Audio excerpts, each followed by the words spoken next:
Oh, that was a bit of a race. So I'm racing against time a little bit, but welcome back, or if you're a first time watcher, hello, and why haven't you subscribed and watched before?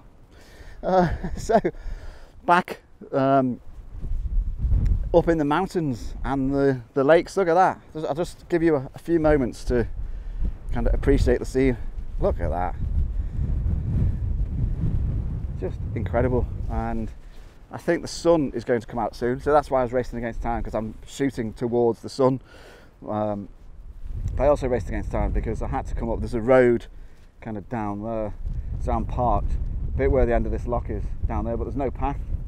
So it's kind of tromping through heather and all that type of stuff, so legs are a bit scratched. But anyway, so I'm looking at this panorama, and I use the word panorama deliberately because I'm taking a panorama starting with, and I'll always get the name wrong because it's hard to pronounce, starting with Suilven. Someone tell me how to pronounce that. I've never. You see it written down, so it's Suilven. You know, so running through a panorama across these locks, and the back end of stacked poly and everything in between, and the sun is about to break through. So there's blue sky there, and the wind is blowing the sun in that direction. So once I've dropped a graduated filter in just because of the sky, but I need to work quickly before the sun comes out completely from behind the sky, behind the clouds. So start with a panorama here. I'm bracketing because of the differences. So in fact, I might just start a little bit further to the, so you'll hear the three images go 1, 2, 3, then spin 1, 2, 3,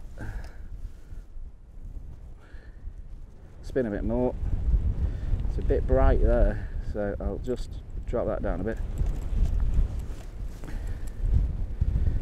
and then it's going to be a bit of a challenge to get all that in as a panorama, to be honest. So that's a bit of a challenge because it's probably too many images as a landscape portrait, because when you try and stitch them together you lose kind of that height and kind of bit off the bottom, so the crop means you'll lose stuff. So what I'm going to do is switch the camera into portrait and do a series of portraits, and the reason you do that is you then have more space at the top bottom, so it'll take more. What did that take? 1, 2, 3, 4, 5 maybe. So portrait might take 10, but then what that means is I've got a lot more space to work with at the top of the bottom to crop, because I'll end up with kind of a long thin image where I'm cropping stuff off. So doing it in portrait helps, and then once I've done that, hopefully some of this cloud will clear off and we'll see what it's like. What I might do once the cloud clears off is shoot back down, shoot round to the other side of stacked poly, and try and get an image of stacked poly with the sun shining on it, because I've been determined to do that. And then I've got to get home because my son and his girlfriend are leaving today, so I want to see them off before they go. So I'll do the portrait and then see what happens. Okay, so I've taken the kind of portrait panorama. The sun's still behind kind of high clouds, so it's a bit of a milky sun, so I'm trying to make the most of it, and I'm just going to do a quick 2-shot panorama of now I think that's Culbeag, and that's definitely stacked poly. So got these lovely locks, should say, we're in Scotland, aren't we? So get the 3 peaks in. So I'll show you what I'm doing here. I'll let you see. So I'm starting this lake, or lock I should say, I keep saying lake, lock, slap my wrists.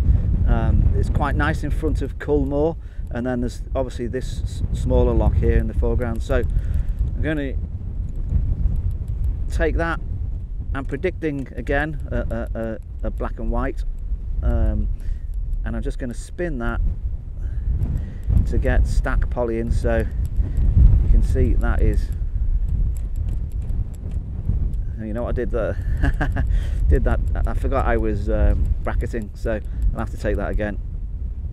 So 1, 2, 3, there we go. and then spin and get stack poly and just the end of this lock-in. So what we hopefully end up with is an image. Just take those, turn that off. An image, the kind of panorama, which starts with that lock on, at the end of that lock on one side and the end of that lock on the other. So it'll be quite nice in the foreground to have that kind of balance of the lock. Hopefully that works, and it gives me a nice kind of portrait of the three, Culmore, Culbeag and Stack Poly, as a kind of bit of a panorama. So there's lots of blue sky behind me, but the high cloud seems to be quite persistent. So I think what I'm going to do now is head down, get around the other side of Stack Poly and see if there's any light on the other side of Stack Poly. I'm determined to get an image of Stack Poly before the end of this trip, but if I don't, always have to come back and do it again. Oh, look, loads of blue sky over there. Might be a nice day. And the wind keeps the flies at bay. Finally some sunshine on Stack Poly. I can't believe it. I didn't think it'd ever happen. The amount of times I've been past the end of the valley and just covered in cloud. So, you might recognise the spot if you watched the previous film. Tree, lock, Stack Poly. There we go. There's the composition. Got Stack Poly on my rule of thirds. Tree about on my rule of thirds. Got my polarizer in just for the sky, and I'm just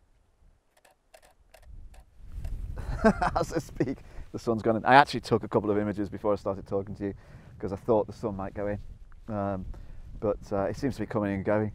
So yeah, just trying to get that composition right. It's a lovely, lovely, look at that lovely cloud, those double cloud. That is beautiful cloud. There's just two lovely fluffy clouds over the top at the moment. If the sun comes out now, that's pretty good.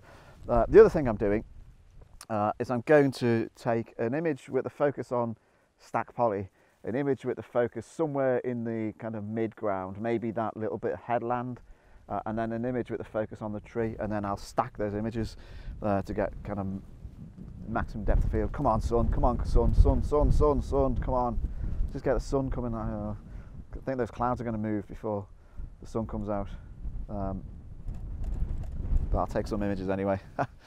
Yeah, it's going cloudy again, but got cuts on my legs from the heather. But I took a couple of images when it was in full sun, so I'm quite happy. A cheat would Photoshop those clouds back in, but I'm not a cheat, so I'm not going to do that. But it is possible, but I don't like doing that sort of thing. So, going to wait for a bit more sun, but that's probably it then, because I've got to get home and say bye to my son, give him a hug, and wish him well on the 9-hour drive home.